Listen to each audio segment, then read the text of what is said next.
This video brought to you by the William Winsett Campaign Against Bullying. Stop! Hello, I'm bored. Do you guys remember the Danny Phantom, the Ultimate Enemy, Nickelodeon event? I don't know why, but every time I think about this episode of Danny Phantom, I also think about, all the commercials there were for it, and all the, I have the, Game Boy video game. And I was talking to Anita the other day, and I realized that she, who also loved Danny Phantom growing up, didn't even remember the episode, nor the big deal that Nickelodeon made about it. So I was wondering if maybe I had just kind of made up the fact that it was this giant deal. So I'm gonna see. This doesn't seem like it's gonna be a video that ends up having a thesis. It was a good episode of the show, but I don't remember thinking it was groundbreaking. I'm sure it was. I don't want to make an essay about it.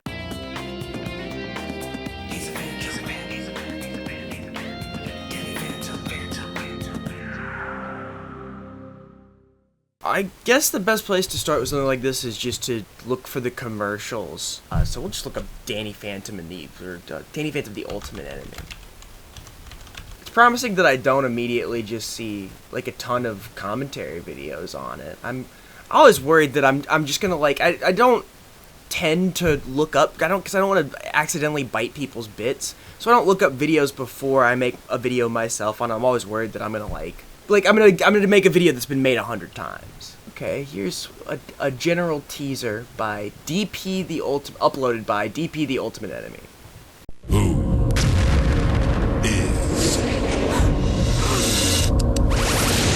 Ultimate Enemy?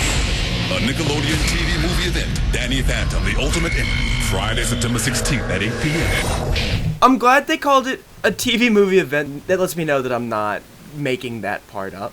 They did the thing that a lot of trailers at the time did, where it was it's dramatic reaction shots. It was especially popular with Disney Channel and Nickelodeon movies, where it would be favorite Disney Channel stars are guest starring in each other's shows, back to back to back.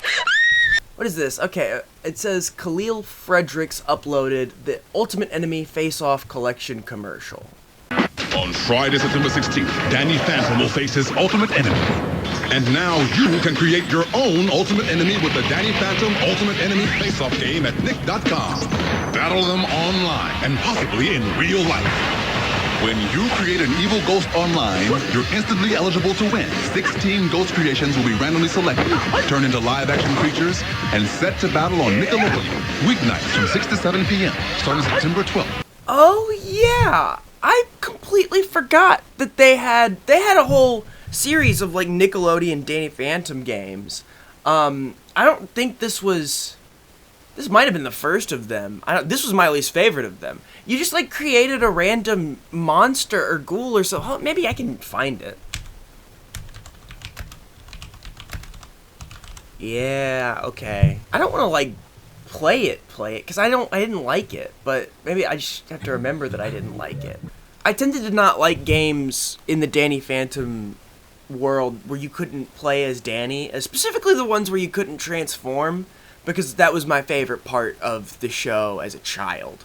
I loved the transformation sequences so much that I would make my dad go back and, I would pause at the transformation and then rewind and fast forward and rewind and fast forward, over and over again. My dad would get so sick of it. Click on the category to the right to see all the horrible choices. There's not a lot of horrible choices, I guess. Well, okay, but they had to do the live action thing too, so I guess that makes sense. Yeah, it's a game. And I don't remember the battles being particularly interesting to me either. But it was, again, it was weird to me that it was oh, this is going to be a big deal because they're doing all this weird stuff. Okay, I think I found another trailer that shows more. This one's 2 minutes long. I surrendered my human half a long time ago. I got immediately tricked by one of those trailers. So this is a fan-made trailer. Yeah, a lot of fan-made trailers, which, again, that makes sense. I watched, I think, all of these growing up. Danny Phantom the Ultimate Enemy, not the one that had the toys as well? Did they do Burger King, I think? They did do Burger King. They had Burger King toys. I don't think it was specifically for this though. I guess that's okay. So there's where my memory is starting to like pull in other things. Like I thought that was specifically for the Ultimate Enemy movie. This ghost I caught under the bed. And this one I found in the closet. And this ghost was in the clothes hamper. But I don't know why he was in there. Come on. There's not really a ghost in there. Oh, really? Get ready for a ghostly collection of Danny Phantom toys at Burger King. There's Danny, Tucker, and the Evil Skulker. You can collect all 8 toys. There's one in every kids' meal, only at Burger. Okay, so that was obviously not... The people who shot that commercial didn't know anything about the show. Oh, look, a random ghost in a jar. You can collect Danny Phantom toys. It's weird to see something like that now when I think a Burger King commercial today would probably be really weirdly lore accurate just because, like, that's how we've made things now. We've made it so that, like, most things at least have to think about the people that they're trying to sell to and how they'll react if you get anything wrong. Sean's Productions 2.0 seems to have uploaded a bunch of promos from the Ultimate Enemy, so let's see if that shines some more light on it. Danny Phantom's Ultimate Enemy is coming to Nick. It's a TV movie, an online game, and a week-long live-action foam rubber free-for-all. Nickelodeon is taking some of your ghost designs from Nick.com, bringing them to life and letting them duke it out. And we're leading up to the new Danny Phantom TV movie by counting down Danny's most fearsome foes. Danny Phantom, the Ultimate Enemy countdown begins Monday night at 6 on Nick. Prepare for battle. Alright, I'm starting to get the picture here. So yeah, it seems like there was the game where you could build the monster, and then there was the foam fights where you could pretend to or where you could hope that your monster would be there, but it's other people's monster. I don't care. But like all of it is built around the idea that you don't know who the Ultimate Enemy is. So they're basically marketing it like, because I think that's why the countdown as well. Like they have a countdown of all his enemies, and the film's called The Ultimate Enemy, and you're literally like building these random enemies. So I think the whole thing is meant to sort of, like, lead to the surprise of the episode. That's pretty cool. I feel like that makes sense why I remember it as, like, a big deal then. Because I don't know that this is, like, a bigger deal than, like, say, like, the Jimmy Timmy Power Hour. Maybe I'm blowing that. No, I can't be. I've seen video essays on the Jimmy Timmy Power Hour. I know that was a legendary, like, event for people. Who is the Ultimate Enemy?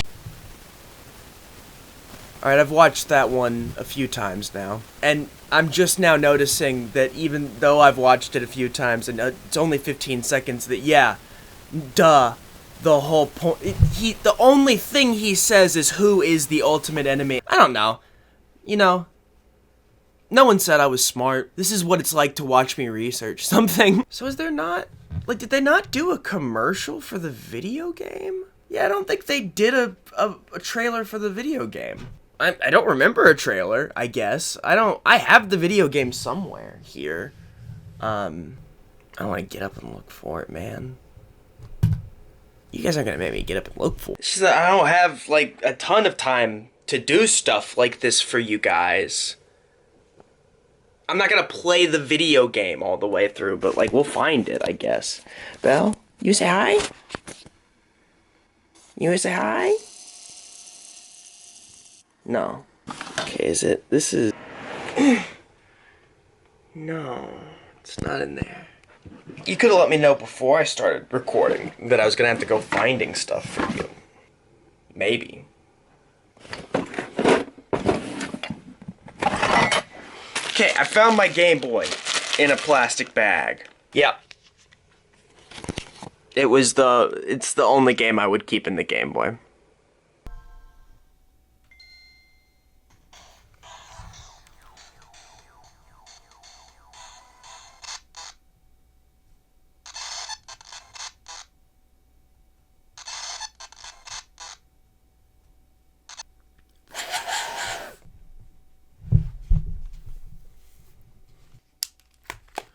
Well, that was a long walk for a short drink of water. Seems like it's time we watch the episode then. I don't know what accent that was. I'm sorry. It's okay. No, I was just clapping to get the hello, Miss Lady. If I leave my door open, my dog just comes in when I clap to synchronize the camera and the microphone. And she'll just, like, I don't clap to get her attention or anything. But for some reason, she just thinks it's always for her. This is a really fun special. I feel like every time I revisit a show that I liked as a kid, I'm always worried that I'm going to sit down and be very aware that it's a kid's show, and that's just not the case with this. I mean, I don't know. I was aware it was a kid's show. Like, that's not a bad thing, though, because, well, I mean, it just is one. Anyways, the whole premise is very fun. They spend a good amount of the first part of it in the future. They really establish how mean Evil Danny is, the shield that protects the city from him, and the bunkers they have in place just in case he gets through the shield. You get to see what type of terrible person he is before, even, like, just before we even get into anything. There's gotta be something that sort of makes him different from Vlad, who is, in the show, Danny's arch enemy, and he's very cheesy and has all these cool powers, but he's usually thwarted by Danny, and Evil Danny could have just been that, because he is also kind of corny. To what do I owe this little blast from the past? In the same way he makes fun of Vlad for being, but, you know he is a bigger threat because you literally spend the first part of the movie just learning how big a threat he is. I think the idea that he's cheating on a test, and that's what sparks the chain of events that leads to him becoming evil. I remember him cheating on the test being, like, central to the movie, like, central both to the movie and to him turning evil. And that's also not really what happens. Like, the way it's presented is that, like, Danny gets test answers, and he basically immediately is like, oh, I'm gonna use these to cheat. And his friends are like, well, you can't do that. He's like, of course, that's what I'm gonna do. I have the test answers. He's completely, like, he's overwhelmed because his sister has a perfect grade, and he already knows he's not doing well at it, and he spends a lot of his time outside of the classroom because he has to fight ghosts all the time. It's normal teenage stuff. So, the original timeline, the one that ends up in Evil Danny, basically what happens is he cheats on the test, and Mr. Lancer finds out that he cheats on the test and calls his family and his friends, no, just his family, to the Nasty Burger, and then his friends come later. In the episode, they all get tied to the Nasty Burger and explode. Because Evil Danny does it. I don't know if it's implying that that's what that that's what always happened, that Evil Danny always went back. I think maybe in Evil Danny's universe, a different ghost did that or something, and that ghost just didn't show up for whatever reason. But I don't know. That's kind of just where that's where my head was at when I was watching that. But basically, all his friends and family die. Our version of Danny, young Danny, is kind of thrown into this plot by Clockwork, who is working for these two giant eyeball guys to try and prevent Evil Danny from ever becoming evil. So young Danny is essentially tested by Clockwork with some future villains who are also, like, they're great. Okay, hold on. I do have to talk about the future villains. There was the kid of the box ghost and the lunch lady whose name is creatively, like, box lunch. Wait, hold on. I was saying creative to be kind of shitty, and now I'm realizing it's because it's like a box lunch. I'm an idiot. And Danny is like, one of my favorite jokes is Danny going, ew, to the kid of the box ghost and the lunch lady. Just because Yeah. Ew. Like when you're a 14-year-old, I think you're not really like, and you're fighting two ghosts, one of whom is box obsessed, the other whom is like a living lunch meat monster, and all of a sudden you're forced to reconcile the idea that they had a child together. Like that's exactly how I would react at that age if I was fighting ghosts. There's the combination of Skulker and Technus. I don't know why ghosts are, like, combining. Evil Danny is also a combination of Vlad and Danny. Skulltech 9.9 makes the most sense, though, because Skulker has this technology body, and Technus is, like, the ghost of technology. And they even go, like, and yeah, that's why we're combined like this. And that makes a lot of sense to me. It's cool. So Danny fights all these future ghosts, and he does a good job, and then he and his friends go visit Clockwork's area, and then Clockwork puts them in the future, and they meet Evil Danny. Here is where Evil Danny, I think, becomes... It's like when you're in high school, and your friend is come back from their first quarter of their first year of college. Sam and Tucker, it's been a while. And they are, like, looking around, and they're like, wow, these hallowed halls. If I had an ounce of humanity left in me, this would be a very touching little reunion. Huh, this McDonald's is a lot smaller than it used to be. It's not. It's a McDonald's. In my weaker moments, I sometimes miss your droll sense of humor. Like, everything he reacts to is always like, I guess I should have thought that I missed our little chats, friends. Oh, my sister, you were always smart. It's like condescending. You always were smarter than I gave you credit for. And I guess that makes sense. He's evil. I wasn't expecting him to be evil at like in an annoying way. Although Danny, I guess, is good in a way that evil people would probably find annoying. I mean, his friends and teachers find it annoying. I'm starting to realize that maybe Danny Phantom is kind of a dick. I don't know. There's so much working together. They have very clear mechanics in their story that work really well for their story. I wasn't expecting that for this. I wasn't expecting it to be like something where it's like, oh, that's cool. That's making me, I don't know, every step of the way on this, I keep thinking like, oh, this team that's working on Danny Phantom is doing really cool things. Danny terrorizes Evil Danny terrorizes the past, and Danny is in the ghost zone, and he fights a bunch of the future ghosts, and they beat him up until he screams at them with his ghostly wail. This was my favorite power to mimic as a kid. The woo!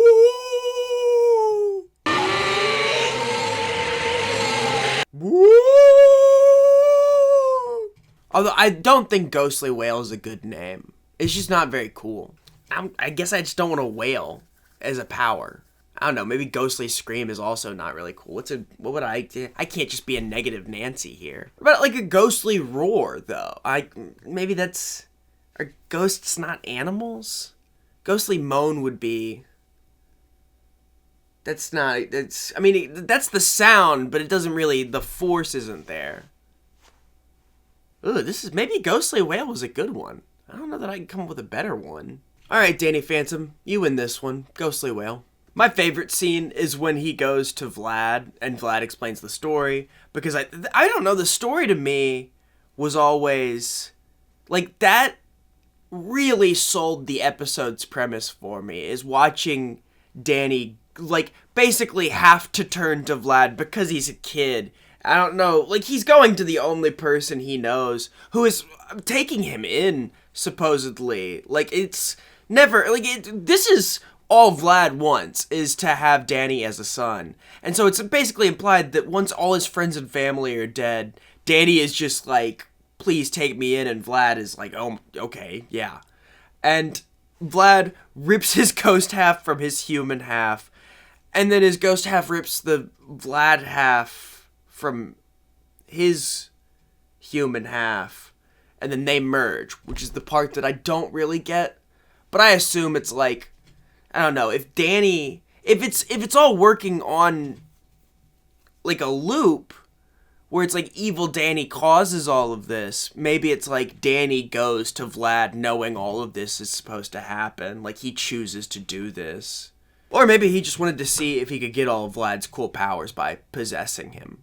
It's got one of those cool, like, Nickelodeon ways of saying, like, he killed him without using the word kill when talking about how evil Danny killed human Danny. It's Vlad just goes, some things, my boy, are better left unsaid. And then you see, like, Danny cackling as he flies away from the exploding house. So with Vlad's help, Danny gets the medallion that was fused into him, out of him. And I also like that scene because Vlad basically implies right at the end that Danny's like, to Danny, he's like, I could just, like, kill you now. Like, I could just end it all right now and kill you because I'm your arch nemesis. But he doesn't do that. He sends Danny back to the past. And Danny manages to defeat evil Danny and prevent everybody from dying, which is good. See, that's why I write scripts, because if I don't, then I say things like Danny preventing everybody from not dying is good. Danny decides not to cheat and tells Mr. Lancer that he's got the test answers and is allowed to take the test later with detention.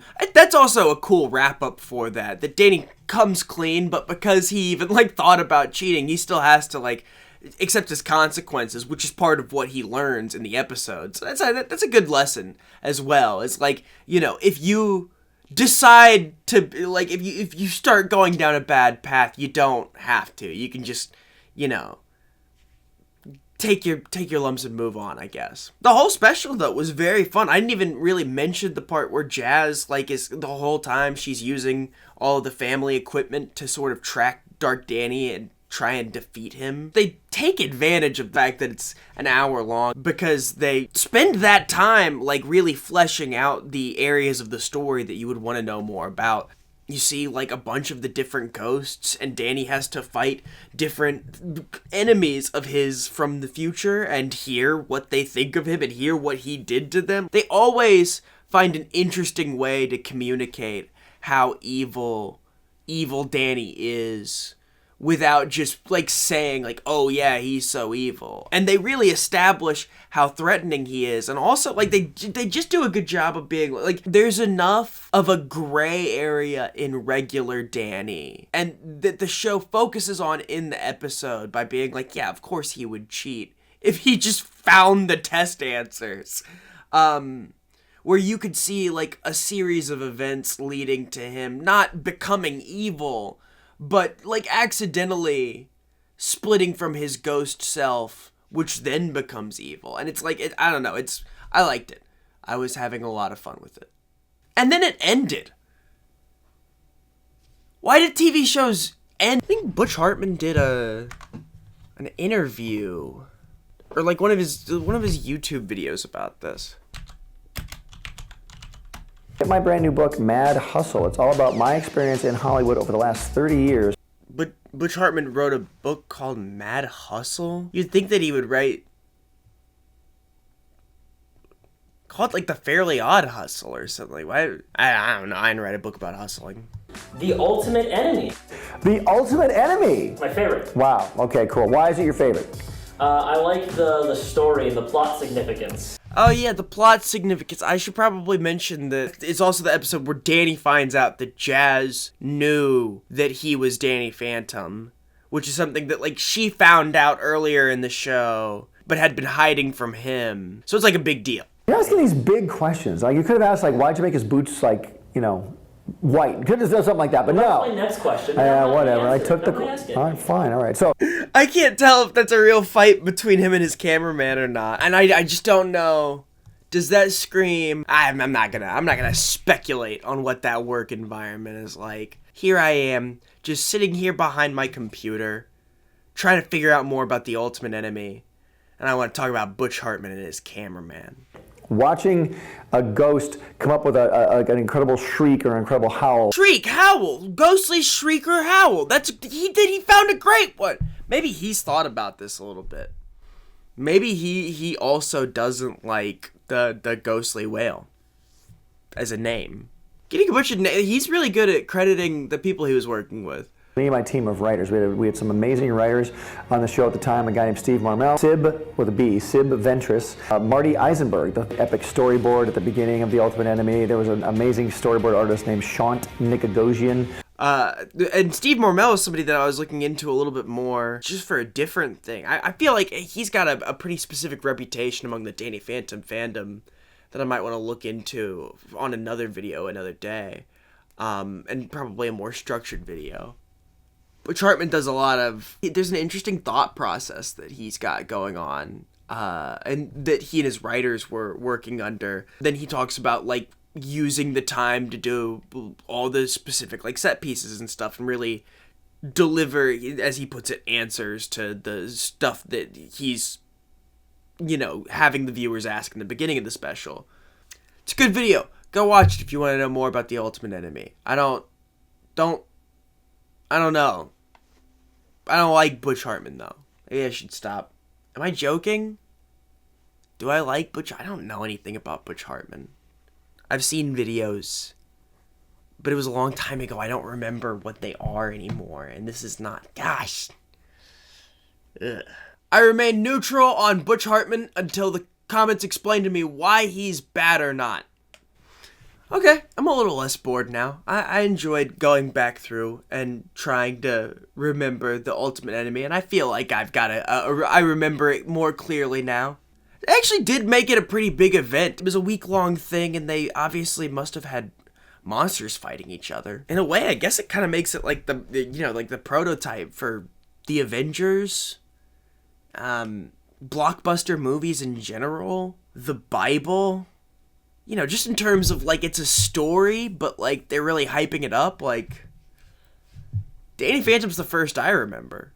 If I was gonna go into, like, a video essay about this specific special, I would probably focus in more on what it does in the story. You know, whenever I'm trying to put together, like, a proper video essay, my idea is kind of like, is there an interesting story behind the making of this thing, or, you know, the putting together of a project or whatever. The most interesting part of the Ultimate Enemy story kind of is the Ultimate Enemy story, because it's an interesting, like, I'd have to rewatch it a couple different times, but, like, I don't know, like, I do like how time travel stories are usually pretty hard to do. And I also think it can get easy when you're doing a time travel story where a future version of a character is interacting with their past self. It can get easy to sort of just get lost in wanting those two characters to interact and talk about how different they are. And the special does a really good job of showing you how they're different and why they're different and when they became different, like what and why this version of Danny is the result of a specific sequence of events, which I think is an interesting way to go about it. Alternate future things I remember seeing, usually it's like this one specific thing happens. But here they kind of have, like, evil Danny is not just Danny because he decided to cheat, or Danny because his friends and family are dead. It's like Danny because he's doing a bunch of different, like, little things that ultimately lead to him going down the wrong path. But in the episode, you also watch him sort of conquer that and learn a lesson about himself. It's good. Might be fun to look at the other specials now, because I don't remember them as well. Except for I do remember the Nickelodeon games for those, and they were much better. I don't know. If you guys like this sort of type of, I don't know. I don't like my rambling self. I like having a script. But if you guys are not as upset by the idea of me just, like, watching stuff and trying to put together the idea of it in front of the camera, then maybe I'll do more of these on different specials. Different Danny Phantom specials. I don't know that... Maybe other specials. I don't know. Guys, you're asking too much of me this video. I'm gonna go to sleep, I think. Yeah, I think I'll go to sleep. You guys... Watch another one of my videos. I don't care if you've seen them all.